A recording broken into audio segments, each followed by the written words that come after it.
नमस्कार, आप देख रहे हैं नारद मुनि लाइव और मैं हूं आपके साथ जुबैर कुरैशी। प्रदेश में पंचायत चुनाव में ओबीसी आरक्षण समाप्त होने के बाद अब सरकार द्वारा चुनाव निरस्त कराने के फैसले के बाद भी सियासी रार जारी है। अब ये पूरा मामला चुनाव आयोग से लेकर देश के विधि विशेषज्ञों के पाले में पहुंच चुका है। फिलहाल चुनाव पूरी तरह से निरस्त हो गए हैं, लेकिन अभी तक इस मामले में चुनाव आयोग ने कोई फैसला नहीं किया है, जिसकी वजह से असमंजस की स्थिति बनी हुई है। हालत यह है कि अब भी भाजपा व कांग्रेस इस मामले में एक दूसरे पर आरोप प्रत्यारोप लगाने में पीछे नहीं रह रहे हैं। अदालत के आदेश के बाद राज्य निर्वाचन आयोग ने ओबीसी के लिए आरक्षित पदों पर निर्वाचन रोक दिया था, जिसके बाद तो सरकार ने कांग्रेस के मत्थे ठीकरा फोड़ना शुरू कर दिया। बीजेपी की तरफ से कहा जाने लगा कि कांग्रेस नहीं चाहती है कि ओबीसी को आरक्षण मिले, कांग्रेस की वजह से ही ओबीसी का हक मारा गया है। इसके बाद कांग्रेस ने कहा कि हमने रोटेशन सिस्टम पर सवाल उठाया था, ओबीसी आरक्षण के पक्ष में राज्य सरकार अपना पक्ष सही ढंग से नहीं रख पाई। उधर इस मामले में अपनों के निशाने पर भी शिवराज सरकार आ गई थी। इसकी वजह से सरकार असहज हो गई थी और पंचायत चुनाव निरस्त होने के बाद मध्य प्रदेश के लोकप्रिय पाक्षिक समाचार पत्र बिच्छू.com ने भी इस खबर को प्रमुखता से प्रकाशित किया। पंचायत चुनाव निरस्त होने पर देखिए ये खास रिपोर्ट।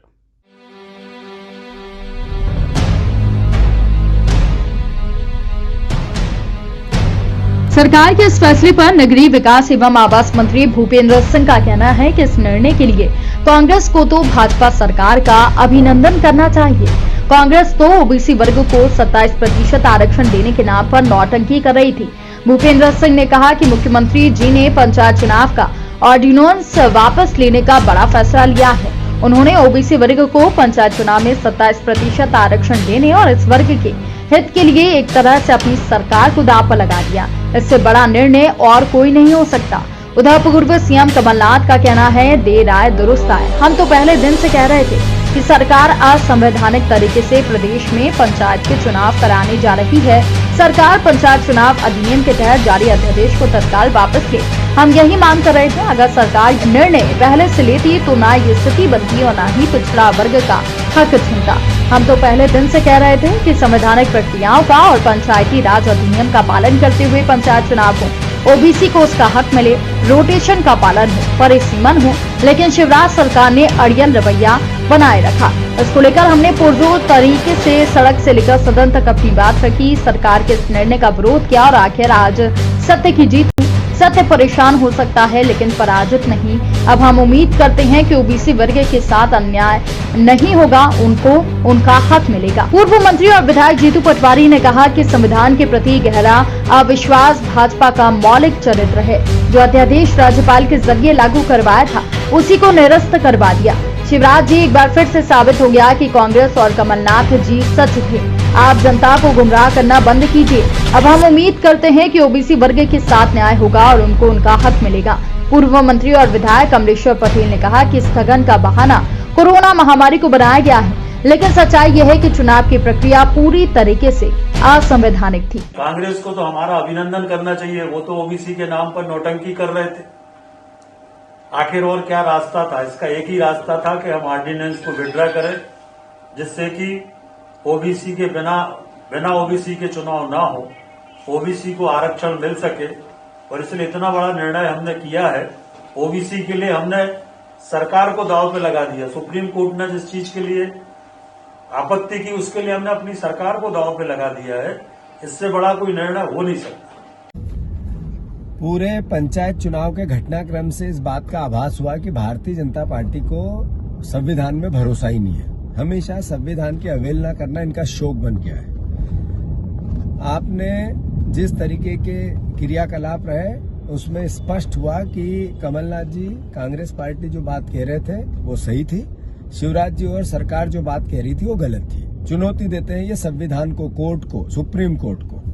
अब आप देखो कि राज्यपाल से ही अध्यादेश लागू करा है और उनसे ही निरस्त करा रहे हैं। ये राज्यपाल के पद की भी गरिमा नहीं समझते हैं ये लोग। ये भावना इनकी हमेशा मध्य प्रदेश को शर्मसार करती है और अब फिर एक बार किया। जहां तक ओबीसी का प्रश्न है, कमलनाथ जी ने जब 27% आरक्षण दिया है तो आप इसको स्वीकार करते हुए केंद्र के पास संविधान को चुनौती न दे सके कोर्ट में, उस नियम अनुसार क्यों नहीं जाना चाहते? केंद्र में भी आपकी सरकार है, राज्य में भी आपकी सरकार है। सिर्फ मूर्ख बनाना और लोगों को गुमराह करना शिवराज जी का चलन बन गया है। पंचायत राज संशोधन अध्यादेश वापस लेने के बाद शिवराज सरकार के निर्णय पर राज्यसभा सांसद विवेक तन्खा ने तंज कसा है। उन्होंने ट्वीट कर कहा कि अगर ये समाचार सही है तो ठीक कदम है।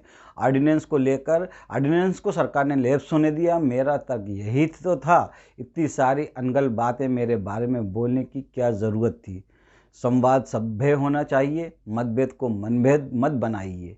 उन्होंने कहा कि सरकार सत्य का साथ देता हूं और झूठ का विरोध करना मेरा स्वभाव है। आज सत्य की विजय हुई है। प्रदेश की जनता की भलाई हमारा संकल्प है। तन्खा ने कहा कि ना मैं पीछे हटूंगा, नहीं डरूंगा। मैं सत्य के साथ हूं और देश के संविधान की रक्षा करना मेरा धर्म है। त्रिस्तरीय पंचायत चुनाव में ओबीसी आरक्षण पर सुप्रीम कोर्ट के द्वारा लगाए गए रोक को बहाल कराने के लिए शिवराज सरकार हर संभव प्रयास कर रही है। सुप्रीम कोर्ट में पुनर्विचार याचिका दायर की जा चुकी है। इस पर 3 जनवरी को सुनवाई प्रस्तावित है। इसको लेकर मुख्यमंत्री ने रविवार को दिल्ली में सॉलिसिटर जनरल तुषार मेहता के साथ विशेषज्ञों से बातचीत की।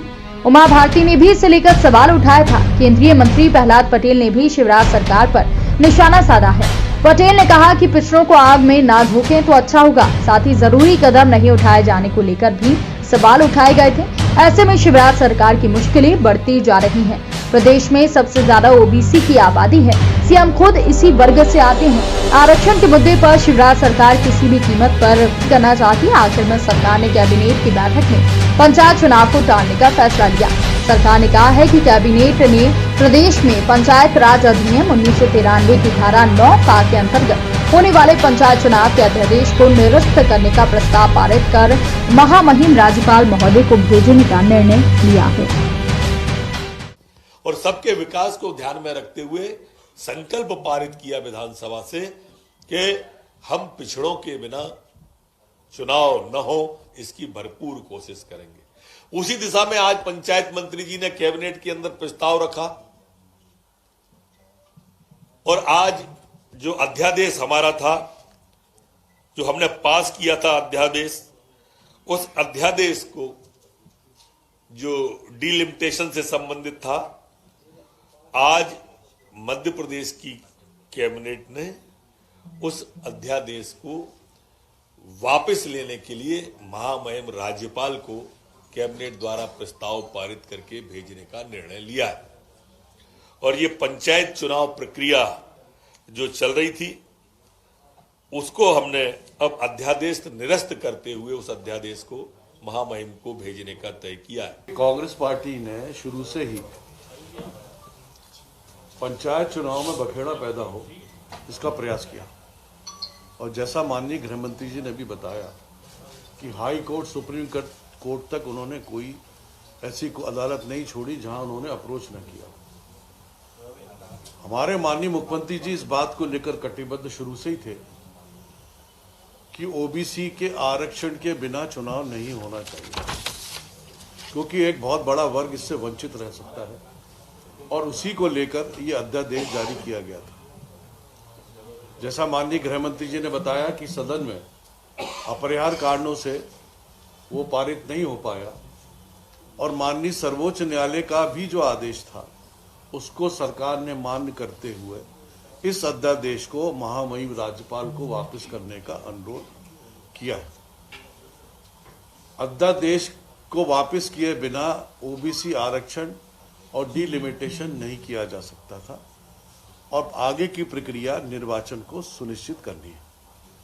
वहीं नागरिक प्रशासन मंत्री ने इस पूरे मामले में कहा कि मुख्यमंत्री शिवराज सिंह चौहान ने पहले ही कहा था कि हम ओबीसी वर्ग को 27% आरक्षण के बगैर पंचायत चुनाव होने नहीं देंगे। हमने विधानसभा में भी ये बात कही थी, जिस पर आज अमल किया गया है।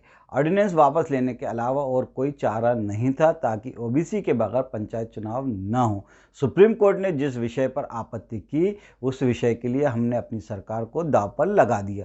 नगरीय विकास व आवास मंत्री ने कहा कि आज जिस ऑर्डिनेंस को वापस लेने का निर्णय हुआ है, उसमें हमने पंचायत चुनाव में ओबीसी वर्ग को 27% आरक्षण देने का भी प्रावधान किया था। हमारे समय में पूर्व में हुए चुनाव में भी हमने ये आरक्षण प्रदान किया था। अगर कांग्रेस इस विषय पर अदालत में नहीं गई होती तो आरक्षण पर रोक लगाने का सवाल ही नहीं उठता या आरक्षण पर रोक ही नहीं लगती। इसके लिए ओबीसी वर्ग कांग्रेस को कभी माफ़ नहीं करेगी। भारत पंचायत चुनाव निरस्त होने के बाद ही मध्य प्रदेश में सियासी पारा गर्म है, यानी कि पंचायत चुनाव भले ही निरस्त होगा लेकिन सियासी पारा अभी भी गर्म है। मध्य प्रदेश में सियासी पारा गर्म है और राजनीतिक पार्टियों का एक दूसरे पर आरोप प्रत्यारोप का दौर भी जारी है। तो दोस्तों, आपको ये खबर कैसी लगी हमें कमेंट करके ज़रूर बताएं। नमस्कार, जय हिंद।